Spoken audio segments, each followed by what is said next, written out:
Ihahatid kasi namin sa airport yung ate ni Jervs. Pero dumaan muna kami dito sa Mercury para bumili ng pang-spray sa lalamunan kasi nagda-dry daw yung lalamunan ni Jervs. And then naghanap kami ng padlock and luckily we found one. Dumiretso na rin kami after sa bahay nila and nag-load ng mga gamit. November 1 nga pala to, pero nagulat kami, walang traffic. Pagka-drop namin sa kanila, sabi ni Jervs kumain daw kami dun sa pares na kinakainan niya dati. Tapos sa harap nga nun, may karinderya. So on the go tayo sa Bicol Express. Nagtrabaho kasi dati si Jervs sa area na to, kaya familiar siya.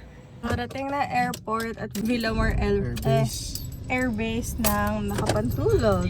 May nakita rin ako nagtitinda ng buko kaya bumili na ako and then we head back. Bumili rin pala si Jervs ng mga rekado for pansit and then dumaan kami sa bakery para mag-hoard ng buttermilk and saimada. And hindi rin kompleto ang araw kapag hindi nakapag-coffee. Nung kinahapunan, nag-ready na rin kami para pumunta sa sementeryo. We decided na isama si Chuck this time para makapaglaro-laro naman siya. And grabe ang behave ni Chuck. Ako na rin pala yung nag-drive para just in case na naglikot si Chuck, nandyan si Jervs para alalayan siya. And then we arrived here kay mommy. Nagdala kami ng pizza while waiting for our family. And then nung dumating sila, kumain ulit kami kasi may dala silang pansit. Nung kinagabihan nga ay nag-ikot-ikot kami dito sa sementeryo to check out yung mga kainan. Itong nakaraan parang na-miss ko yung shawarma kaya bumili ako dito. Si Jervs naman favorite niya yung mga gantong juice. At bago nga umuwi is kinain muna namin yung mga binili namin. And then right after ay umuwi na rin kami.